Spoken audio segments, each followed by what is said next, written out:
Students, welcome to Science Online Classes, Class 10 CBSE, Chapter number 13. So students, in our previous video we have studied about the previous topic.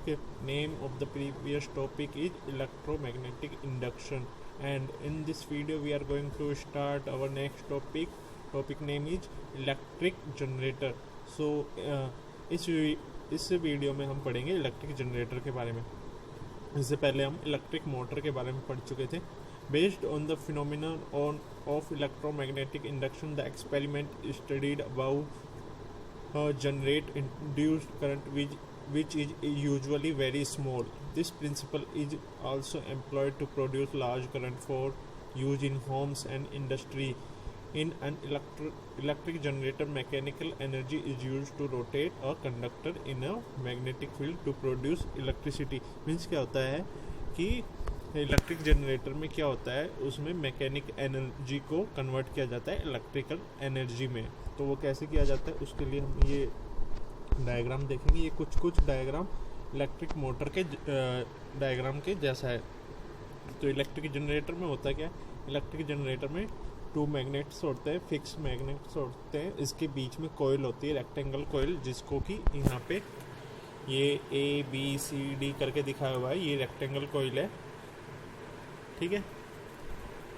इसके बाद क्या होता है, यहाँ पे ये रिंग होती है R1 एंड R2, और ब्रश, कार्बन ब्रश होती है जो रिंग से कनेक्टेड होती है, और रिंग ये कोयल रेक्टेंगल कोयल है जो इससे कनेक्ट होती है, ठीक है.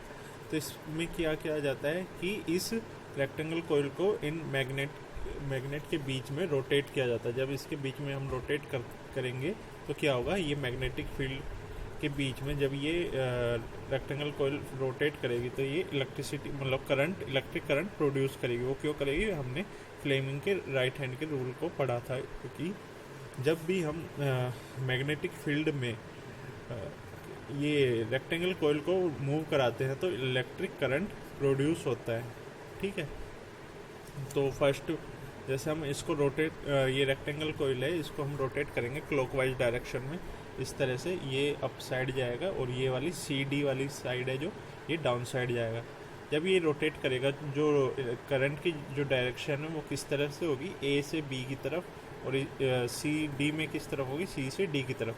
तो हम जैसे हम इसको आगे सर्किट से कनेक्ट करते हैं तो B2 को इससे कनेक्ट कर दिया और B1 को इस वाले सर्किट से कनेक्ट कर दिया, तो बाहर इसकी डायरेक्शन होगी B2 से B1 की तरफ, ठीक है. जैसे ये हाफ रोटेशन कंप्लीट करेगा, इस डायरेक्शन में आ जाएगा, तो AB ऊपर हो जाएगा और CD नीचे चला जाएगा.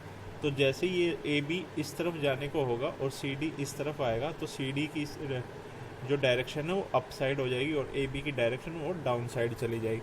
तो इस केस में क्या होगा, इस केस में जो इलेक्ट्रिक करंट की जो डायरेक्शन है वो चेंज हो जाएगी. मींस इलेक्ट्रिक करंट फिर कैसे मूव करेगा, फिर वो मूव करेगा यहाँ पे तो हो जाएगा B एंड A, और यहाँ पे हो जाएगा D एंड C. तो DC में किस तरफ, इस तरफ जाएगी अब डायरेक्शन इलेक्ट्रिक करंट, और इसमें BA में इस तरफ हो जाएगी. तो B1 किससे कनेक्ट था, A से कनेक्ट था, और ये B2 D से कनेक्ट था. तो बाहर भी जो करंट की डायरेक्शन है वो चेंज हो जाएगी. वो कैसे हो जाएगी, B1 से B2 की तरफ हो जाएगी अब, ठीक है. तो ये इस तरह से ये हाफ रोटेशन के बाद इलेक्ट्रिक करंट की जो डायरेक्शन है वो चेंज होती रहेगी. इस तरह से जो ऐसे हाफ रोटेशन में अपनी डायरेक्शन चेंज करती रहे, उस करंट को हम क्या उसको नाम देते हैं, उसको देते हैं हम अल्टरनेटिव करंट, ठीक है. उसका एब्रीविएशन होता है अल्टरनेटिव करंट, और उसको शॉर्ट फॉर्म में बोला जाता है AC, कैपिटल AC, ठीक है. देखते हैं इसमें क्या लिखा हुआ है. An electric generator as shown in figure 13.9 consists of a rotating rectangle coil ABCD placed between the two poles of a permanent magnet. दो मैग्नेट के बीच जिनके पोल्स हैं नॉर्थ पोल और साउथ पोल, उनके बीच में एक रेक्टेंगल कोयल रखी हुई है ABCD. The two ends of this coil are connected to the two rings R1 and R2.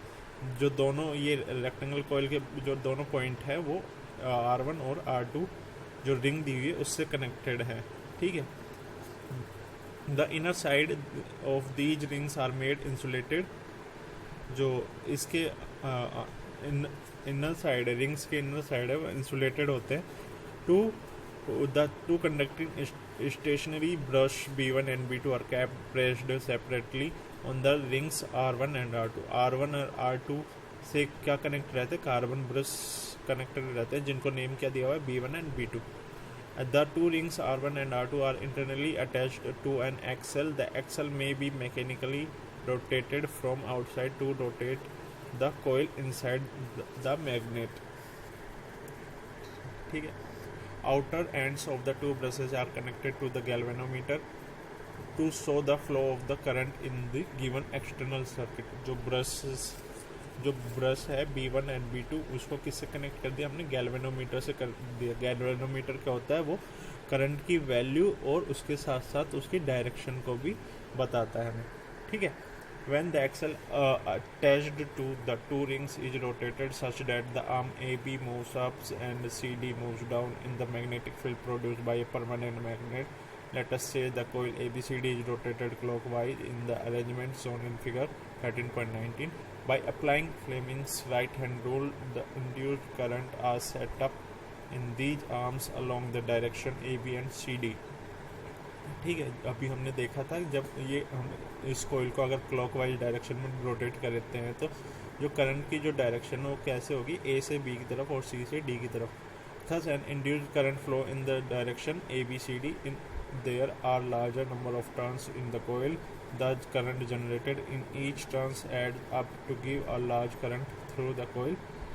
This means that the current in the external circuit flows B2 to B1.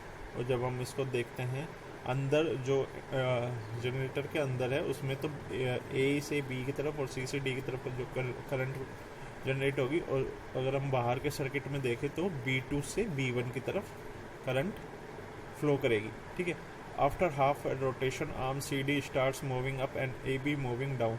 As a result the direction of the induced current in both the arms change giving rise to the net induced current in the direction. जो half rotation complete हो जाएगा तो जो A B वाली side है वो down side move करेगी और सी डी वाली जो साइड है वो अप साइड मूव करेगी. ठीक है. तो पहले ए बी अप साइड की तरफ मूव कर रही थी, हाफ रोटेशन के बाद वो ए बी डाउन साइड की तरफ मूव करेगी. ठीक है. Giving rise to the net induced current in the direction D C B A. और जब ऐसा होगा तो जो डायरेक्शन है जो करंट की वो भी चेंज हो जाएगी. वो कैसे हो जाएगी, डी से सी की तरफ और बी से ए की तरफ. पहले कैसी थी, ए से बी की तरफ और सी से डी की तरफ. अब वो चेंज हो जाएगी. The current in the external circuit now flows from B1 to B2. और जो एक्सटर्नल सर्किट में जो करंट है उसकी डायरेक्शन भी चेंज हो जाएगी. पहले उसकी डायरेक्शन थी B2 टू B1 और अब हो जाएगी B1 to B2. Thus after every half rotation the polarity of the current in the respective arms change. इस तरह से हर एक हाफ रोटेशन के बाद जो करंट की जो डायरेक्शन है वो इंटरनल सर्किट में और ऐसे ही एक्सटर्नल सर्किट में दोनों तरफ चेंज होती रहेगी हाफ रोटेशन के बाद. Such a current which change direction after equal intervals of times is called an alternative current. और ऐसा करंट जो हर एक इक्वल इंटरवल में मीन्स इक्वल टाइम पीरियड में अपनी डायरेक्शन को चेंज करता है उसको हम कैसे बोलते हैं, अल्टरनेटिव करंट. उसका एब्रीविएशन क्या होता है, capital AC. This device is called an AC generator. So इस तरह के जनरेटर को हम क्या कहेंगे, अल्टरनेटिव करंट जनरेटर और AC generator. To get direct current DC which does not change its direction with time. और ऐसे करंट जो कि अपनी डायरेक्शन को चेंज नहीं करता टाइम के साथ, उसको क्या बोलते हैं, डायरेक्ट करंट. इसका एब्रीविएशन क्या होता है, कैपिटल DC. अगर हमें ऐसा करंट गेन करना है तो हम क्या करते हैं, a split ring type commutator must be use. जैसा कि हमने मोटर में यूज किया था कम्यूटेटर, उस तरह का हम कम्यूटेटर यूज करते हैं. Which is with this arrangement one Bruce is at all times is contact with the arms moving in the field while the other is contact with the arms moving down. इस तरह से जब हम commutator का use करते हैं तो एक जो ब्रश है वो तो उस सिरे से कनेक्ट रहेगी जो कि अपवर्ड मूव करेगा, और जो सेकंड ब्रश है वो हमेशा उस सिरे से कनेक्ट रहेगी जो डाउन साइड की तरफ मूव करेगा। ठीक है। We have seen the working of a split ring commutator in the case of electric motor, और इस तरह का केस हम इलेक्ट्रिक मोटर में पहले ही पढ़ चुके हैं। Thus, a unidirectional current is produced. The generator is called the DC generator. और जब हम डायरेक्ट करंट गेन करेंगे जनरेटर से, तो उस जनरेटर को हम क्या बोलेंगे? DC generator, direct current generator. The difference between the direct and alternative current is that the direct current always flow in one direction. और डायरेक्ट करंट और अल्टरनेटिव करंट में बस एक डिफरेंस है, क्या है कि जो डायरेक्ट करंट है वो एक ही डायरेक्शन में मूव करता है, जबकि अल्टरनेटिव करंट वो हमेशा टाइम पीरियड में अपनी डायरेक्शन को चेंज करता रहता है फिक्स टाइम पीरियड में। Where is the alternative current reverse its direction periodically. Most power station construct these days produce AC. जो बहुत से पावर स्टेशन हैं प्रेजेंट में, वो क्या प्रोड्यूस करते हैं? एसी करंट प्रोड्यूस करते हैं, ना कि DC. In India the AC change direction after every 1/100 second, 1/100 second.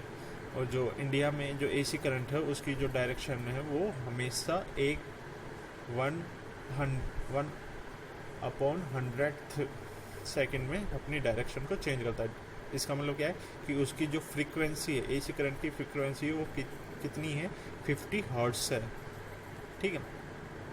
An important advantage of AC over DC is that electric power can be transmitted over long distance without much loss of energy। जो main जो advantage है AC current का DC से ज़्यादा क्या है वो ये है कि उस एसी करंट को हम बहुत लॉन्ग डिस्टेंस तक बिना किसी लॉस के हम उस एनर्जी को दूर तक फ्लो करा सकते हैं। जैसे कि बहुत दूर जो सिटीज़ है उनमें हम फ्लो करा सकते हैं बिना किसी एनर्जी लॉस के। सो आई होप कि यहाँ तक ये इलेक्ट्रिक जनरेटर का जो टॉपिक है आपको क्लियर हुआ होगा। So thank you very much, thank you for watching.